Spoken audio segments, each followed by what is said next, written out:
नमस्कार दोस्तों, स्वागत है आप लोगों का आपके अपने यूट्यूब चैनल में। मैं हूं आप लोगों का दोस्त अभिषेक और आज फिर से आप लोगों के लिए एक और इंपॉर्टेंट वीडियो लेकर आया हूं। इंपॉर्टेंट क्यों है ये वीडियो, पहले आप ये जान लीजिए, क्योंकि आज जो कॉन्सेप्ट है वो शायद मेरे टॉपिक से रिलेटेड तो है, लेकिन आप लोगों को इसमें काफी सारा बेनिफिट मिलने वाला है। और वो क्या है पहले ये आप समझ लीजिए। ये है बैंक से रिलेटेड एक टॉपिक, और इससे रिलेटेड वीडियो मैं क्यों बना रहा हूं, इसकी बहुत बड़ी वजह है क्योंकि ये कमेंट मेरे पास एक व्यूअर ने मुझे सेंड किया था और उन्होंने बोला था सर इस टॉपिक पर आप वीडियो बनाइए, क्योंकि मार्केट में इस तरह की समस्या काफी चल रही है। अब मैं आपको बताता हूं कि ये टॉपिक कौन सा है, जिसे बोलते हैं एवरेज मंथली बैलेंस। यानी कि आप जानते ही होंगे कि जब भी आप किसी प्राइवेट बैंक्स में या आप किसी बैंक में अकाउंट खुलवाते हैं तो आपको वो बैंक बोलता है कि आपको मिनिमम बैलेंस मेंटेन करना पड़ेगा। अगर आप लोग मिनिमम बैलेंस मेंटेन नहीं करते हैं तो बैंक आप पर चार्जेस लगा देता है, और वो चार्जेस आप लोगों को थोड़ी सी तकलीफ देते हैं। अब वो चार्जेस छोटे छोटे डीलर्स को तो बहुत ज्यादा तकलीफ देते हैं जो अभी बिजनेस स्टार्ट कर रहे हैं, और उनको ये चार्जेस बैंक लगा रहा है। तो आपको ये समझना होगा कि भाई बैंक अपने इन ट्रांजैक्शंस पर चार्जेस कैसे लगाता है और किस तरह से ये चार्जेस कैलकुलेट होते हैं, ताकि आप बच जाए और आप पता लगा पाए कि भाई आपका एवरेज मंथली बैलेंस मेंटेन हुआ है या नहीं मेंटेन हुआ। ये आपको पता चलता रहे एवरी टाइम जब भी आप ट्रांजैक्शन करें, और आपको पता चले कि भाई ये मेंटेन नहीं हुआ है तो आप मेंटेन कर ले फटाफट, ताकि बैंक के जो चार्जेस लग रहे हैं वो आप पर ना लगे। आइए पूरा कॉन्सेप्ट समझते हैं इस वीडियो में, और वीडियो को एक भी स्टेप के लिए मिस मत करिएगा, वरना आप लोगों को कॉन्सेप्ट बिल्कुल क्लियर नहीं होगा। तो चलिए मैं आपको बताता हूं कि बैंक के वो चार्जेस कैसे लगाए जाते हैं और बैंक उसे कैसे कैलकुलेट करता है। ये सारी बातें मैं आपको सिखाऊंगा एक्सेल के ऊपर, एक एक स्टेप के साथ, एक एक ट्रिक के साथ। और अगर आप लोगों को एक्सेल वाली फाइल भी चाहिए होगी तो वो भी मैं आप लोगों को डिस्क्रिप्शन में दे दूंगा। तो दोस्तों चलिए, आज बहुत बातें हो गई और अब इस कॉन्सेप्ट को बारीकी से समझने की कोशिश करते हैं और आपको एक बहुत बड़ी समस्या से बचाते हैं, और वो क्या है, आपका एवरेज मंथली बैलेंस। दोस्तों एक बात और कि हाँ, यहां पर एवरेज मंथली बैलेंस के साथ साथ एवरेज क्वार्टरली बैलेंस भी हो सकता है। तो कई बैंक्स क्वार्टरली बैलेंस का ऑफर करते हैं, कई बैंक्स मंथली बैलेंस मेंटेन करने का ऑफर करते हैं। तो आप दोनों ही सिचुएशन को यहां पे समझ सकते हैं और लगा सकते हैं, और फिर बच सकते हैं बैंक के चार्जेस से। तो चलिए शुरू करते हैं आज का वीडियो और आपको ये बढ़िया कॉन्सेप्ट सिखाते हैं। तो चलिए कंप्यूटर स्क्रीन की तरफ, और आप देखिए ये कॉन्सेप्ट कैसे होता है। एक एक्सेल फाइल है, ये एक्सेल फाइल मैं आप लोगों को शेयर कर दूंगा, लिंक डिस्क्रिप्शन में मिल जाएगा, आप लोग उसे डाउनलोड करके अपने लिए यूज कर सकते हैं। तो आइए देखते हैं ये कैसे काम करती है। देखिए एक्सेल फाइल है, ये मैंने बना रखी है अपने हिसाब से, और इस एक्सेल फाइल पर आप लोगों को प्रॉपर समझ में आ जाएगा कि कैसे आप लोगों को मेंटेन करना है। तो चलिए सबसे पहले तो आप देखिए यहाँ पर आप लोगों को देखने को मिल रहा है कि 10,000 का मिनिमम बैलेंस आपको मेंटेन करना है, और ये शीट आपको ये स्टेटस बता देगी कि आपने अपना बैलेंस मेंटेन किया है या नहीं किया है। यहाँ पर आपको मैसेज मिल जाएगा। इस शीट को आपको कुछ भी नहीं करना है, सिर्फ आपको अपना डेट मंथ एंटर करना है। मान लीजिए कि आपका स्टार्टिंग मंथ है नवंबर नहीं है, सपोज करते हैं आपका स्टार्टिंग मंथ कौन सा है, तो आपको डेटा कहां एंटर करना है मैं आपको बता दूं। तो सबसे पहले मैं आपको वो एरिया बता रहा हूं जहां जहां आपको डेटा एंटर करना है।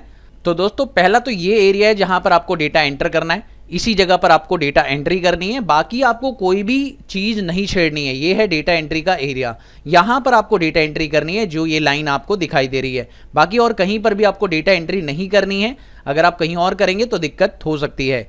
तो जहां जहां मैंने आपको एरिया बताया, इसी एरिया में आप अपनी डेटा एंट्री करिएगा ताकि आप लोगों को दिक्कत ना हो। चलिए मान लीजिए कि हमारा डेट ऑफ ओपनिंग अकाउंट तो हम किसी भी महीने का डाल सकते हैं, इसमें कोई प्रॉब्लम वाली बात नहीं है। लेकिन मान लीजिए कि आप किसी महीने की कैलकुलेशन करना चाहते हैं और आपको HDFC में 10,000 रुपए का मेंटेन करना है बैलेंस, और चार्ज कितने लगेंगे वो भी मैं आपको लास्ट में बताऊंगा। पहले फिलहाल ये देख लेते हैं कि कैसे आप लोग ये कैलकुलेट करेंगे। तो सबसे पहले मान लीजिए कि मैं महीना ले लेता हूं यहां पर आपका दिसंबर का। तो जैसे ही मैंने यहां पर 1 दिसंबर डेट डाल दी, और 1 दिसंबर डेट डालने के बाद इस साल का जो ईयर है फाइनेंशियल ईयर 21, ये मैंने यहां पर टाइप कर दिया। और आप जैसे ही एंटर मारेंगे तो आप देखिए यहां पर ऑटोमेटिकली कैलकुलेशन हो चुका है कि भैया आपका जो मंथ का एंड है वो ये होगा, और ये महीना कौन सा है, ये है दिसंबर। आपका ये कैलकुलेशन हो चुका है फॉर्मूले के हिसाब से। और अब दोस्तों यहां पर आपको काम करना है, इस एरिया में आपको टाइपिंग करनी है और बताना है कि भाई आप लोगों ने क्या विड्रॉ किया है, क्या डिपॉजिट किया है। तो अब इस एरिया में आपको टाइपिंग करनी है। मान लीजिए कि 1 तारीख को मैंने बैंक अकाउंट खुलवाया, और 1 तारीख को जो मेरा बैलेंस था बैंक के अंदर वो 15,000 रुपए था। ठीक है, अब 15,000 रुपए बैलेंस था, तो 15,000 रुपए ही आपका बैलेंस पूरे साल मेंटेन रहना चाहिए। मतलब पूरे महीने में आपका 15,000 रुपए बैलेंस मेंटेन रहेगा। और मान लेते हैं कि आपने बीच में किसी तारीख को विड्रॉ कर लिया, सपोज करते हैं 7 तारीख को आपने 3,000 रुपए विड्रॉ कर लिए, तो अभी भी कोई प्रॉब्लम नहीं है। अभी भी आपका मिनिमम बैलेंस आप देख रहे हैं, एवरेज बैलेंस अभी आपका कितना आ रहा है, 15,500 आ रहा है। कोई प्रॉब्लम नहीं, क्योंकि ये अभी भी आपको स्टेटस दिखाई दे रहा है यस का। और अब देखिए 3,000 विड्रॉ करते ही क्या होता है, 3,000 विड्रॉ करने के बाद भी आप चेक करिए कि आपका जो एवरेज मंथली बैलेंस आ रहा है वो 3,000 है, और आपको स्टेटस बार बार ये शो कर रहा है क्या, दिस इज यस। आपको ये स्टेटस बार बार शो करेगा दिस इज यस, ठीक है, अभी ये यस है। ओके चलिए, अब मान लेते हैं कि 13 तारीख को मैं फिर से अपने अकाउंट से पैसे निकालता हूं और यहां पर मैंने 5,000 रुपए विड्रॉ कर लिए।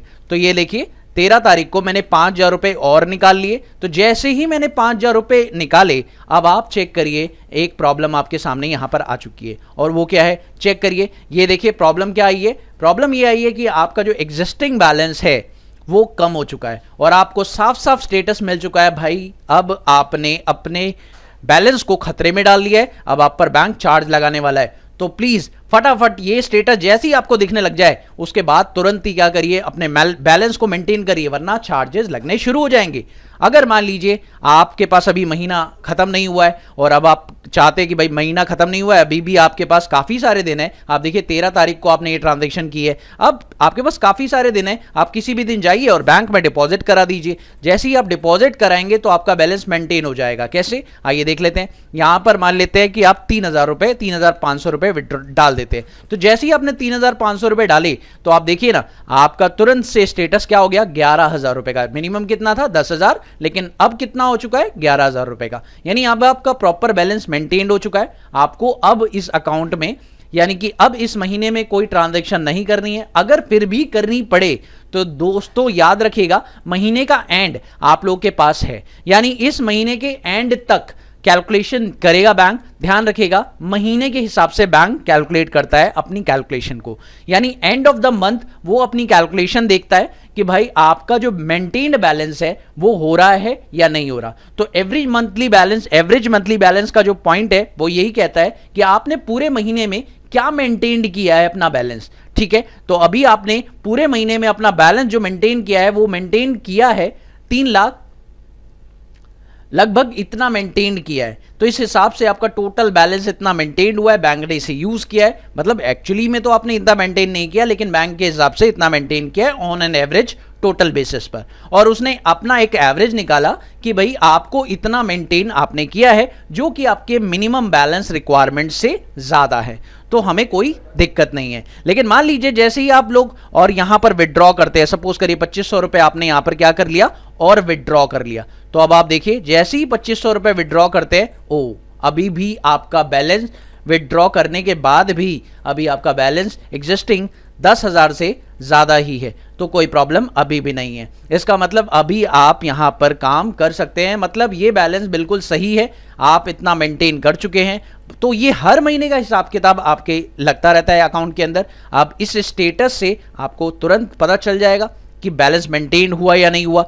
आप लोगों को बस यहां डेटा एंट्री पास करनी है, कब विड्रॉ किया, इस महीने में कितनी तारीख को आपने विड्रॉ किया, कितनी तारीख को आपने डिपॉजिट किया, बस यहां ट्रांजैक्शन डालिए और अब आपको यह पता चलता चला जाएगा कि भाई आपका स्टेटस क्या है। अगर आपको स्टेटस यस दिखाई दे तो भाई ठीक है, कोई प्रॉब्लम नहीं है, लेकिन अगर आपको स्टेटस नो दिखाई दे तो भाई मेंटेन करिए अपना बैलेंस और डिपॉजिट करिए जल्दी से जल्दी महीना खत्म होने तक, वरना बैंक लगा देगा चार्जेस और आप पड़ जाएंगे मुसीबत में। चलिए मैं दिखाता हूं आप लोग को HDFC बैंक का एक क्राइटेरिया है, तो HDFC बैंक चार्जेस कैसे लगाता है चलिए देख लेते हैं एक बार। तो यहां पर आपका एक करंट सिनेरियो के हिसाब से ये हो सकता है कि फ्यूचर में ये चेंज हो जाए, तो करंट सिनेरियो के हिसाब से HDFC के चार्जेस कुछ ऐसे हैं। अगर आपका AMB जो बैलेंस है वो अगर 7500 से 10,000 के बीच में रहता है तो यू हैव टू पे the 150 charges in metro cities. ठीक है, और अगर आपका बैलेंस 5,000 से 7500 के बीच में रहता है देन यू हैव टू पे द चार्जेस ऑफ 300। अगर आपका 2500 से 5,000 के बीच में रहता है तो 450 रुपए देने, और अगर आपका 0 से 2500 के बीच में रहता है तो आपको 600 रुपए चार्ज पे करना पड़ेगा।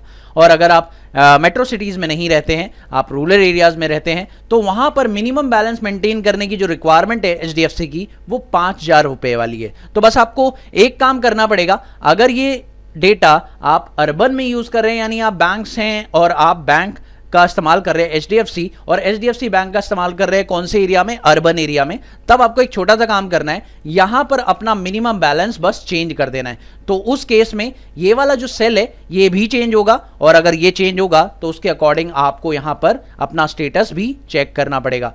तो आपका मिनिमम बैलेंस उस हिसाब से आपको मेंटेन करना पड़ेगा अगर आप सेमी अर्बन एरियाज में काम करते हैं तो, ठीक है। तो ये मुझे उम्मीद है इस चार्ट के माध्यम से आपको काफी अच्छा क्लैरिटी मिला होगा, और अगर ये चार्ट आप लोगों को पसंद आया हो और वीडियो भी आपको अच्छी लगी हो तो प्लीज चैनल को सब्सक्राइब जरूर करिएगा, और प्लीज वीडियो को जरूर शेयर करिएगा और सभी को बताइएगा कि भाई ये निकालना बहुत ज्यादा आसान है, इसमें कोई प्रॉब्लम नहीं है और आप ये मेंटेन कर सकते हैं। आप भी जान सकते हैं कि आपके अकाउंट से पैसे कैसे कट रहे हैं और जो चार्जेस बैंक लगा रहा है वो कैसे लगा रहा है। तो इस तरीके से आप अपना एवरेज मंथली बैलेंस मेंटेन कर सकते हैं, और इसी चीज़ को आप क्वार्टरली में भी इस्तेमाल कर सकते हैं। इसी डेटा को, सेम डेटा को आप क्वार्टरली में भी यूज़ कर सकते हैं। बस आपको करना कुछ नहीं है, सेम यही काम करना है। और ये जो डेटा है ये 90 दिन के हिसाब से अगर आपको चाहिए तो मैं आपको वो भी बना के दे दूंगा। तो ये तो मंथली के हिसाब से था, और अगर आपको चाहिए यही चार्ट क्वार्टरली के हिसाब से तो आप मुझे कमेंट सेक्शन में ज़रूर बताइए, मैं क्वार्टरली के हिसाब से भी आपको इसे बनाकर दे दूंगा। तो चलिए, मुझे उम्मीद है कि आपको वीडियो बहुत अच्छे से समझ में आ चुका होगा। Thank you so much for watching this video. Have a wonderful day दोस्तों। Happy learning. बाय।